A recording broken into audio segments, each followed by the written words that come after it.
Summer வந்தாச்சு. What's your plan for this holiday? எங்க கிட்ட விட்டுருங்க, நாங்க பாத்துக்கிறோம். VGT Holidays. GT Holidays, South India's #1 travel brand. Purity you can feel. Intention you can carry.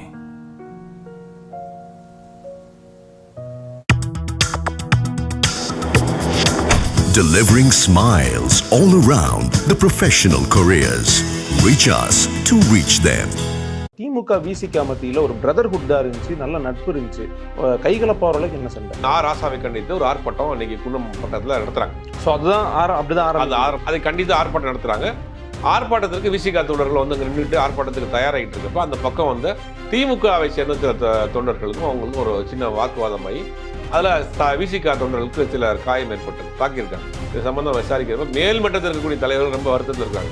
இந்த மாதிரிலாம் போயிடுச்சு, போன மாதம் வரைக்கும் கூட்டணியில் இருந்து இந்த மாதிரி அடிதடி சண்டை வரைக்கும் போயிடுச்சு. அப்போ ரெண்டு தரப்புலையுமே ரொம்ப ஒரு வருத்தத்தில் இருக்காங்க. கருத்து என்னன்னா, ஒரு கட்சிங்க, தனி கட்சி ஆட்சி அதிகாரத்தில் பங்கு அப்படிங்கிறது விசிகாவினுடைய நீண்ட நாள் கோரிக்கை. அது நிறைவேறுவதற்கான இப்போ சூழல் வந்திருக்கு. திமுக ஒரு தப்பான விஷயம் பண்ணுவாங்க. ஒருத்தரை விமர்சனம் பண்ணிங்கன்னா அதே சமூகத்திற்கு வச்சு விமர்சனம் பண்றது. ஒரு புதிதாக கட்சி ஆரம்பிச்ச கட்சி, 2 வருஷத்துக்குள்ள கட்சி, அந்த 2 வருஷ கட்சி தனக்கு எங்கெங்கெல்லாம் வந்து செல்வாக்கு இருக்கு, எங்கெல்லாம் நின்னா ஜெயிப்போம்னு ஒரு ஸ்டடி பண்ணி அதில் நின்று ஜெயிச்சு ஆட்சியை பிடிச்சிருக்காங்க. உங்கள்கிட்ட உள்துறை இருக்கு, உளவுத்துறை இருக்கு, ஸ்ட்ராட்டஜிஸ்ட் இருக்காங்க, ஐடி விங் இருக்கு, கட்சி நிர்வாகி இருக்கிற மாவட்ட செயலர் இருக்காங்க. இப்போ யாருடைய கருத்தும் உங்கள்கிட்ட போலையா? ஆகாயம் நேயர்களுக்கு வணக்கம். பெரம்பலூர் மாவட்டம் குன்னம் பக்கத்தில் திமுக மற்றும் விசிக அவங்களுடைய அந்த கேடர்ஸுக்கு மத்தியில் ஒரு பயங்கரமான சண்டைனா ஒருத்தர் மாறி மாறி தாக்கிக்கிற அளவுக்கு போயிருக்கு. இந்த 2 கட்சியும் வந்து களத்தில் எதிரெதிர் நிலையில இருந்து அவ்வளோ பெரிய அரசியல்லாம் பண்ணதில்லை. ஒற்றுமையாக இருந்திருக்காங்க, ஒன்றா இருந்திருக்காங்க, ஒரே கூட்டணியில் இருந்திருக்காங்க. பட் ஏன் இந்த சண்டை, எதனால் இந்த விரிசல் அப்படின்றத பற்றி பேச போகிறோம். மூத்த பத்திரிகையாளர் திரு சுபேர் அவர்கள் கூட. வணக்கம் சார். வணக்கம். பொதுவாக எதிர் கட்சிகள் அடிச்சுக்கிறது, சண்டை போடலாம் பார்த்துருக்கோம். ஒரே கட்சிக்குள்ள சண்டை வந்து ஒரு இன்டோர் செட்டப்பில் அடிச்சுப்பாங்க பார்த்துருக்கோம். ஆனால் திமுக விசிக மத்தியில் ஒரு பிரதர்ஹுட் தான் இருந்துச்சு, நல்ல நட்பு இருந்துச்சு. கைகலப்பாவர்களுக்கு என்ன சண்டை? 2017 அந்த கூட்டணி திமுக விசிக காங்கிரஸ் கம்யூனிஸ்ட் ஐஎம்எல்ங்கிற ஒரு கூட்டணி வந்து இப்போ ஸ்ட்ராங்காக இருந்துச்சு. அந்த கூட்டணிங்கிறது ஒரு பெரிய வெற்றியும் கொடுத்துச்சு. 2019 நாடாளுமன்ற தேர்தல், 21 சட்டமன்ற தேர்தல், அப்புறம் 24 நாடாளுமன்ற தேர்தல், 26 சட்டமன்ற தேர்தல் வர்றப்ப அந்த கூட்டணிக்குள் ஒரு விரிசல் லைட்டாக ஏற்பட்டுகிட்டே இருந்துச்சு. அதையும் ஒட்டிக்கிட்டு அவங்க தேர்தலை சந்திச்சாங்க. ஒட்டின கூட்டணி பெருசாக ஒர்க் அவுட் ஆகலை. அப்படிங்கிற போது திமுக தோல்வியை தழுவுது. தாவேக ஒரு புதிய கட்சி வந்து 2 கட்சியும் காலி பண்ணிட்டு வர்றாங்க. ஃபுல் மெஜாரிட்டி கிடைக்கல. அப்போ அந்த ஆதரவை கேட்குறாங்க. திமுக கூட்டணியில் வெற்றி பெற்ற விசிக கம்யூனிஸ்ட்டு காங்கிரஸ் கட்சியினுடைய ஆதரவோட விஜய் ஆட்சி அமைக்கிறார். அமைச்சரவையில் பங்கு வந்துட்டாங்கலாம் தெரியும் நமக்கு. ஆனால் அதை தொடர்ந்து என்னென்னா, திமுக கூட்டணியை விட்டு வெளியேறியவர்கள் மத்தியில் ஒரு வார்த்தை போர் அப்படிங்கிறது போய்கிட்டே இருந்துச்சு. அதுக்கு முதல்ல கொளுத்தி போட்டது யாருன்னா அண்ணன் ராசா தான் அதை கொளுத்தி போகிறார், விட்டு போகிறார்.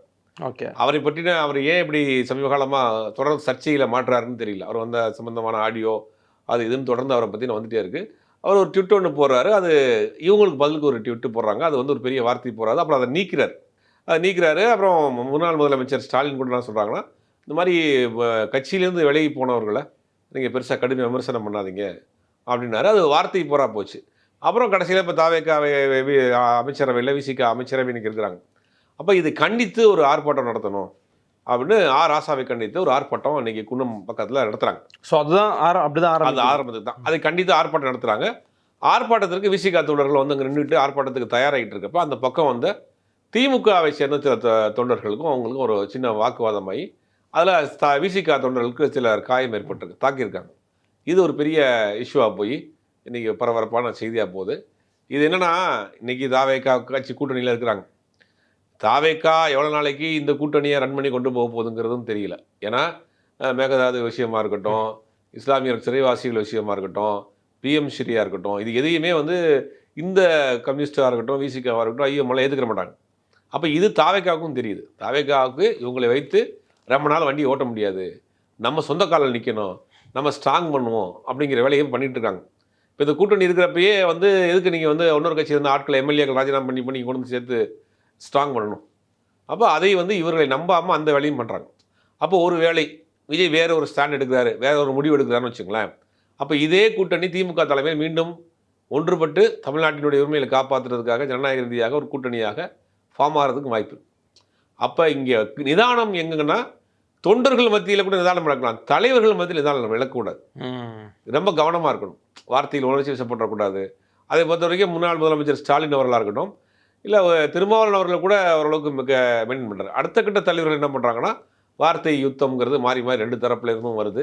அது என்னென்னா இன்றைக்கி ஒரு பெரிய சண்டையில் வந்து கைகலப்பில் அடித்தடியில் முடிஞ்சிருக்கு அப்படிங்கிறது உண்மையிலேயே ஒரு 3 மாதத்துக்கு முன்னாடி எப்படி இருந்தாங்க, 2 மாதத்துக்கு முன்னாடி எப்படி இருந்தாங்க, அண்ணன் தம்பியாளாக கிட்டத்தட்ட ஒரு ரொம்ப நாள் ட்ராவல் பண்ண ஒரு தோழமை இயக்கம் இன்றைக்கி பங்காளியாக இருந்தவங்க பகையாளியாக மாறி அடிதடி வரைக்கும் போயிருக்குங்கிறது உண்மையிலேயே இது என்னென்னா ஜனநாயக ரீதியாக ஒரு அமைப்பு வலுவிழந்திருக்கிறது, ஜனநாயக ரீதியாக போராடக்கூடிய ஒரு கூட்டணி சிதைந்திருக்கிறது.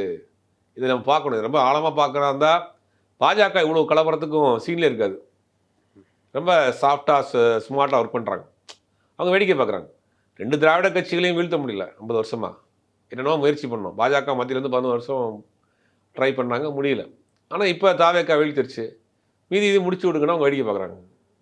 இந்த இதை வந்து புரிஞ்சுக்கிறாமல் இன்றைக்கி வந்து உச்சபட்ச சண்டையில் அடிதடியில் வந்து நிற்கிது.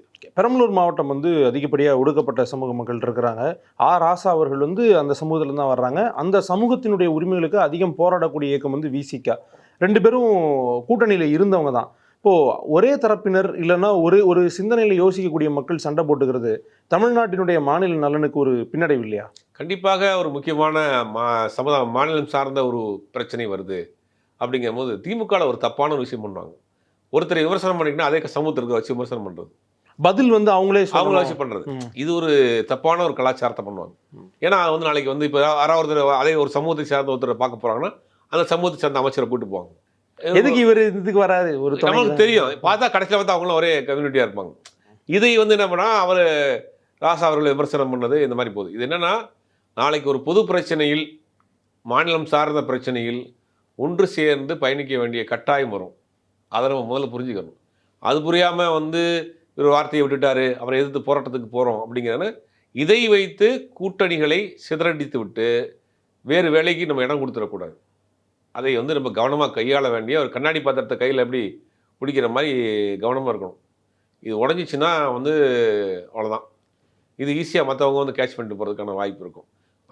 திரும்ப எல்லாத்தையும் ஏன்ப்பா பாஜகவை போட்டு இழுக்கிற அப்படின்னா பாஜகவினுடைய விளையாட்டுகள் இல்லாமல் இன்றைக்கி வந்து இவ்வளோ வேலை நடக்காது இந்த மாநிலத்துலையும். அப்போ ஒரு ஆசீர்வாதத்தோடு இங்கே ஒரு வேலை நடந்துகிட்டு இருக்குது. கட்சிகளை சிதறடிக்கக்கூடிய வேலையை, கட்சிகளை சின்னப்படப்படுத்தக்கூடிய வேலையை அவங்க சைலண்ட்டாக ஒருத்தர் பொறுப்பை கொடுத்து வேலை செஞ்சுட்டு அவங்க உட்காந்து இந்த கிரவுண்டில் மேலே உட்காந்து பார்த்துட்டு இருப்பாங்களா, அந்த மாதிரி பார்த்துட்டு இருக்காங்க. எதோ நடக்குதுன்னு பார்ப்போம்.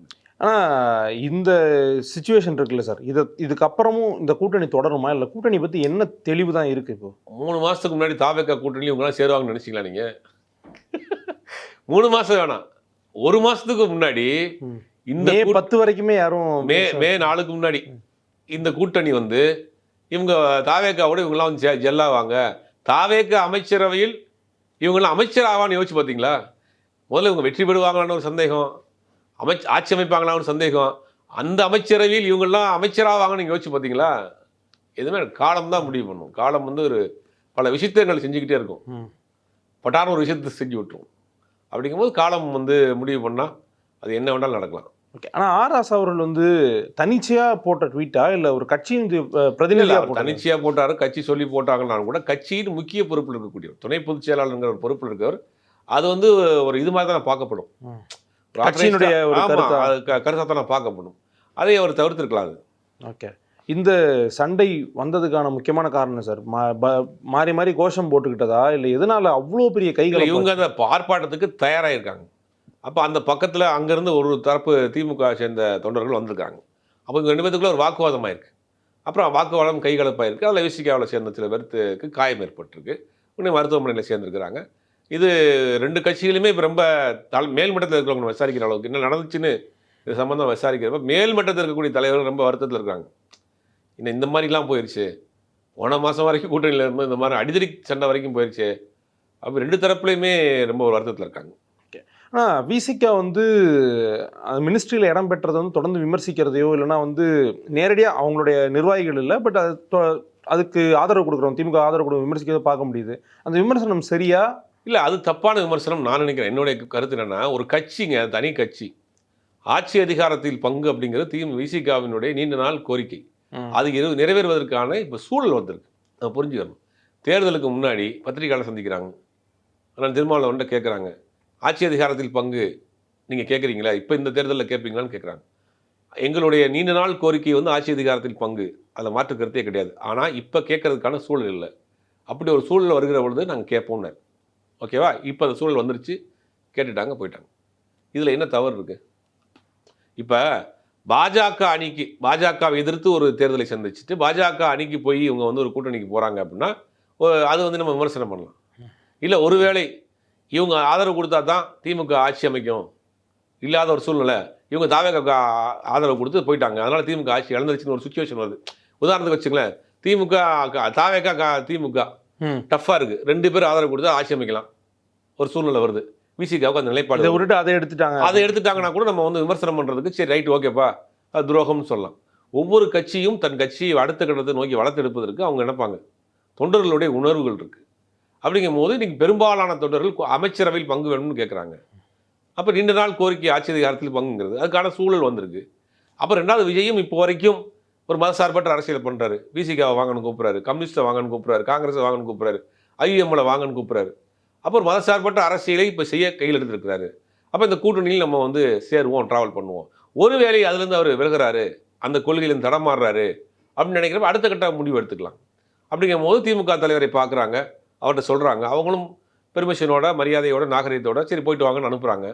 இப்போ ஒரு கூட்டணியில் இருக்கிறாங்க, அது எவ்வளோ நாள் போகுதுன்னு ஆக்கப்பூர்வமான விமர்சனம் வைக்கலாம். அது என்ன தரப்புனா விமர்சனங்கள் வந்து நீங்கள் எல்லை மீறி போயிட்டுருக்கு. விமர்சனங்களை ஏற்றுக்கொள்ளவே வந்து தயங்குறாங்க.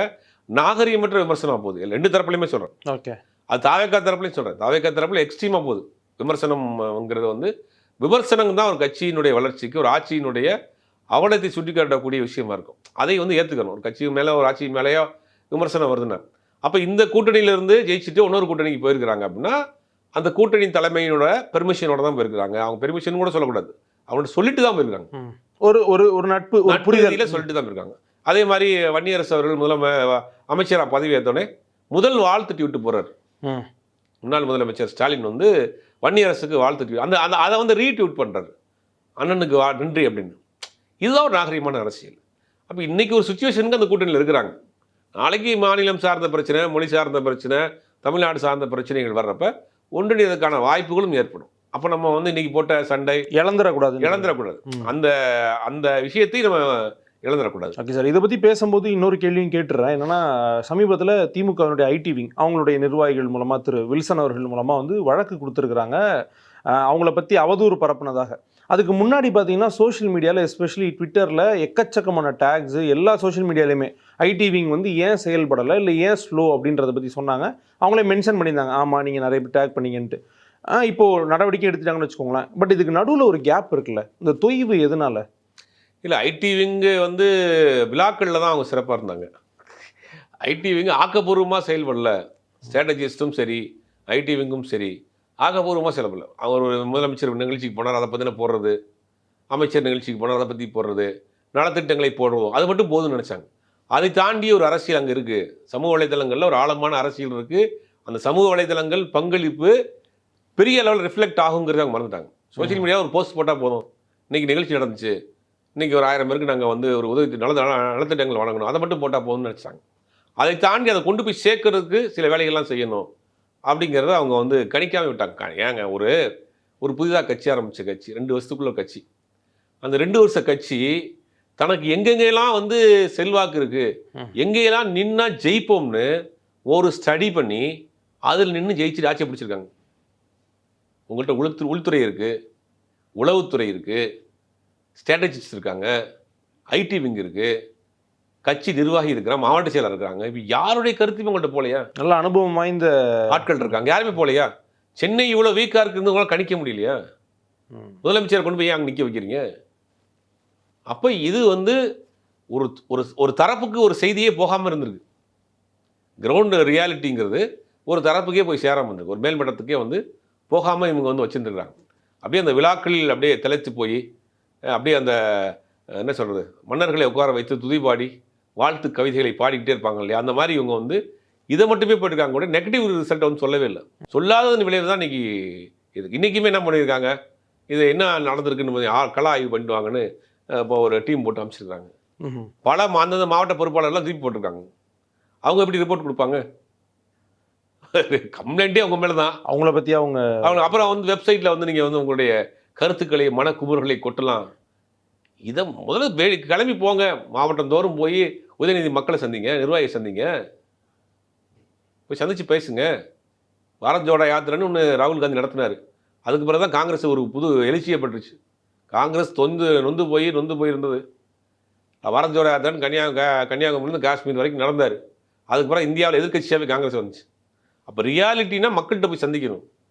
உதயநிதி ஸ்டாலினோ, இவர் முன்னாள் முதலமைச்சர் ஸ்டாலினோ ஒவ்வொரு பகுதிக்கும் போங்க, தோல்விக்கான காரணத்தை மக்கள்கிட்ட கேளுங்க, மக்கள் குறைகளை கேளுங்க, ஆதரவாளர்கிட்ட கேளுங்க, இளைஞர்கள்ட்ட கேளுங்க, மாணவர்கள்ட்ட கேளுங்க, ஒரு கூட்டம் போடுங்க, மீடியா ஆட்களை கூப்பிட்டு பேசுங்க, ஆசிரியர்கள் கூப்பிட்டு பேசுங்க, அரசு ஊழியர்கள் கூப்பிட்டு பேசுங்க, மாணவர்களை கூப்பிட்டு பேசுங்க.